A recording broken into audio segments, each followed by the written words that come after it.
Because it says here in verse 3 of 1 Samuel 8, और यहाँ पे कहा गया है पहला शमूएल 8वां अध्याय उसके 3 वचन में, his sons did not walk in the father's ways.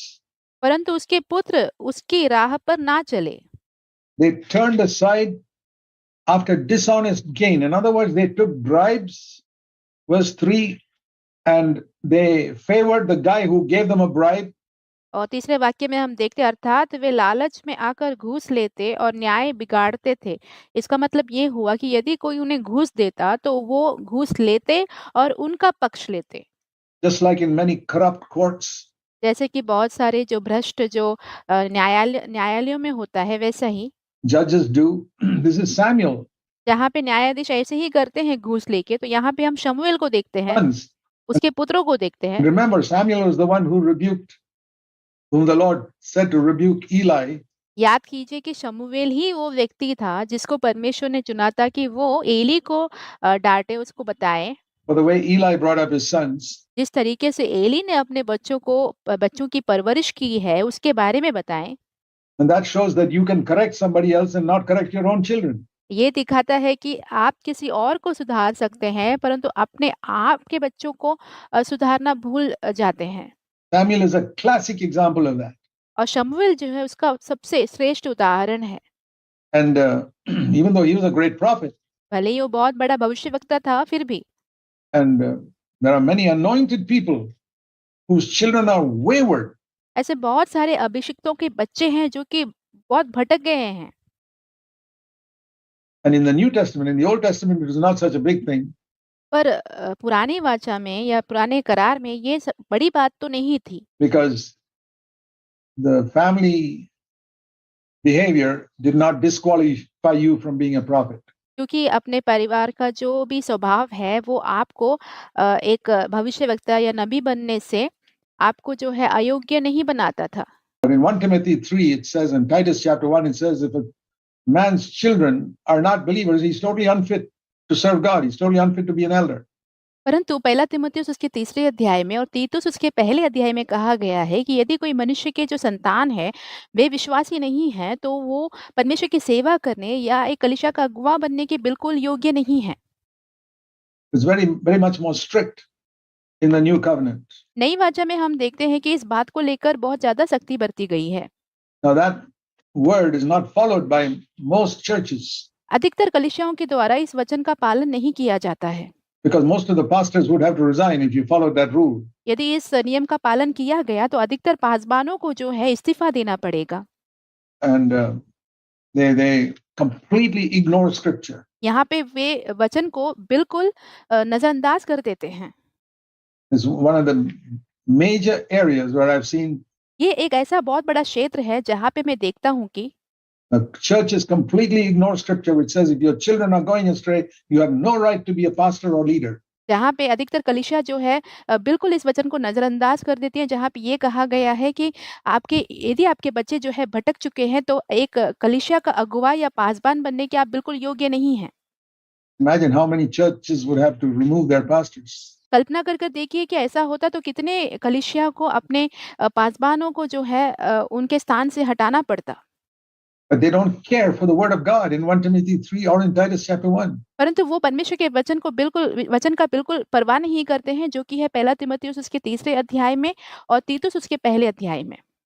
And so Samuel was like that. They're going back to the Old Testament. तो समूएल जो था वो ऐसा ही था, वे लोग जो है पुरानी वाचा में या पुराने नियम की ओर ही जा रहे हैं। And that's why most churches live under the Old Covenant. इसीलिए अधिकतर जो कलीसियाएं हैं वे पुरानी वाचा के अधीन ही जीते हैं। The leaders are like Old Covenant people. उनके जो अगुवे हैं वो पुरानी वाचा के लोग जैसे ही हैं। And here it says, what the reason, I want you to see the reason why. देखिए मैं यहाँ पे आपको बताना चाहता हूँ कि यहाँ पे कारण क्या है, ऐसा क्यों हुआ Samuel's children went astray. कि शमूएल के जो संतान थे वे भटक क्यों गए। See, in Eli's case, we know he was not strong enough to rebuke them. एली के मामले में हम जानते हैं कि वो इतना सामर्थ्य नहीं था कि वो अपने बच्चों को डांटे या फटकारे। I believe Samuel also was not strong enough to rebuke them. Many fathers are so kind and gentle. और मैं विश्वास करता हूँ कि शमूएल भी इतना सामर्थ्य नहीं था कि वो अपने बच्चों को डाँटे या फटकारे, क्योंकि अधिकतर जो पिता जो होते हैं वे बहुत ही दयालु और कृपालु होते हैं। That they let the devil take over their children and they just keep quiet. वो अपने बच्चों पर जो है शैतान को नियंत्रण करने देते हैं और वो चुपचाप रहते हैं। Imagine what they will realize when they stand finally in eternity. आप कल्पना करके देखिए कि जब वो अनंत काल में खड़े होंगे तो उन्हें किस बात का एहसास होगा। And see their children burning in hell. और वो देखेंगे कि उनके जो संतान है वो आग की अग्नि में, नरक की अग्नि में जल रहे हैं। And they realize that just for the sake of some not offending them on earth, और तब उन्हें इस बात का एहसास होगा कि इस पृथ्वी पर उन्हें नाराज ना किया जाए, इस कारण they lost their children for eternity. उन्होंने अपने संतानों को जो है अनंत काल के लिए खो दिया हो। I mean, I find very few people who speak so strongly like as I do in this matter. मैं बहुत ही ऐसे कम लोगों को देखता हूँ जो कि मेरी तरह इस मामले में बहुत सामर्थ्य रूप से बात करते हों। And the reason I speak strongly is because I don't want anybody to lose their children and be separated from their children for all eternity. मैं इस मामले में इतना गंभीर होकर इसलिए बात करता हूँ कि मैं बिल्कुल नहीं चाहता कि लोग जो है अपने संतानों को जो है अनंत काल के लिए उस नरक की अग्नि में जो है खो दे, उनसे अलग हो जाएँ। Parents in heaven and the children in hell for eternity. माता-पिता जो है वे स्वर्ग में और बच्चे जो है अनंत काल के लिए नरक में। Many people don't realize how serious that is. अधिकतर लोगों को इस बात का एहसास ही नहीं है कि ये बात कितनी ही गंभीर है। Anyway, we read that the reason one reason anyway, why his children went astray is हम यहाँ पढ़ते हैं कि शमूएल के बच्चे जो भटक गए, उसका एक कारण ये था। turn to 1 Samuel chapter 7. चलिए पहला शमूएल उसके 7वें अध्याय में It says in verse 15, Samuel judged Israel all the days of his life. यहाँ वचन 15 में कहा गया है, और शमूएल जीवन भर इस्राएलियों का न्याय करता रहा। And every year he used to go on a traveling प्रति वर्ष वो यात्रा करता था। from Bethel to Gilgal and Mizpah, and he judged all these places and many other places. बतेल और गिलगाल और मिस्पा और ये सब स्थानों में वो न्याय करता था और कई और स्थानों में भी जाता था। And then he would come to Ramah where his house was. फिर वो रामा लौटता जहाँ पे उसका घर था। And then he would go back again. He was on a constant tour. उसके बाद वो वापस लौटता, वो लगातार यात्रा ही करते रहता। He was a traveling preacher and prophet. वो यात्रा करते रहने वाला प्रचारक या भविष्यवक्ता था।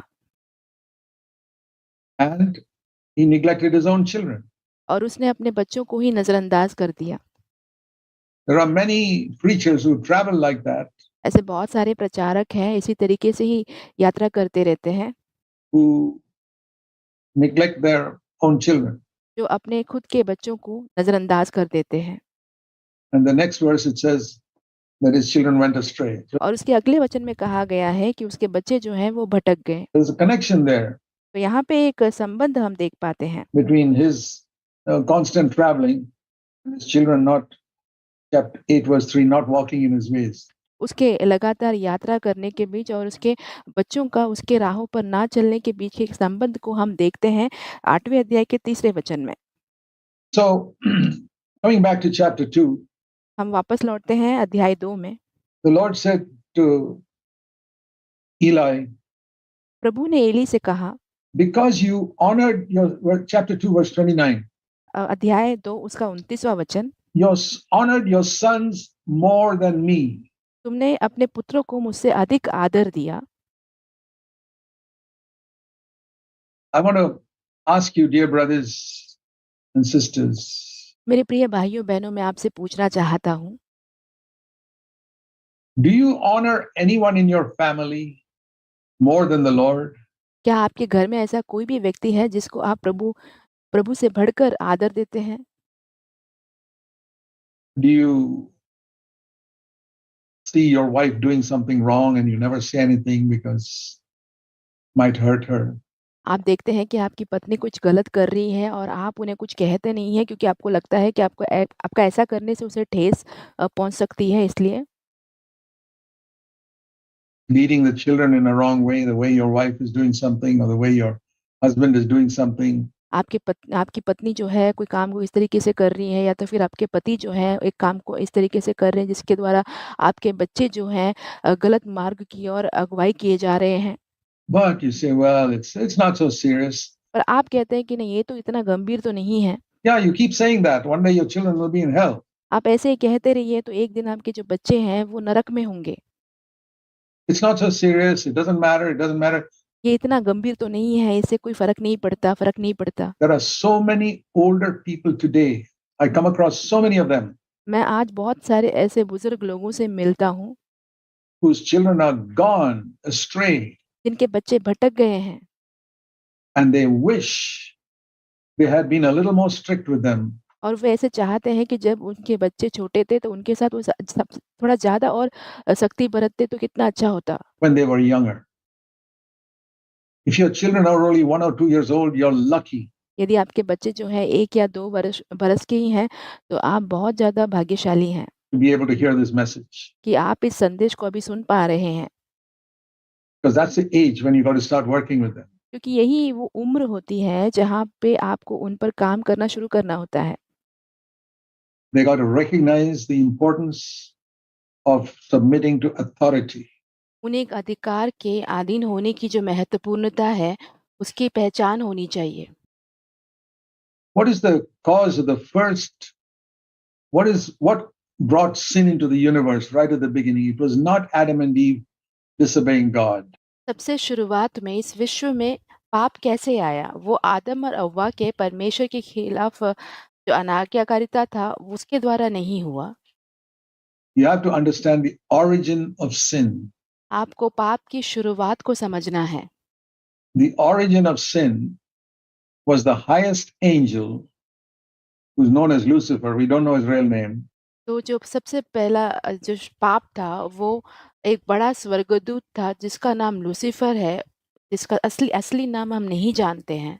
That's just a Latin title they've given वो एक लैटिन शीर्षक है जो उसे दिया गया है। in one Isaiah chapter 14. But you read it in Isaiah 14 and Ezekiel 28. जब आप यशायाह की किताब उसका 14 अध्याय और एजेकियल की किताब उसका 28वां अध्याय पढ़ते हैं, When the highest angel was already the highest angel, all created beings were underneath him. सबसे बड़ा स्वर्गदूत जो कि पहले से ही सबसे बड़ा स्वर्गदूत ही था और बाकी जितनी भी सृष्टि थे उसके अधीन थे। He rebelled against the only person above him, that was God.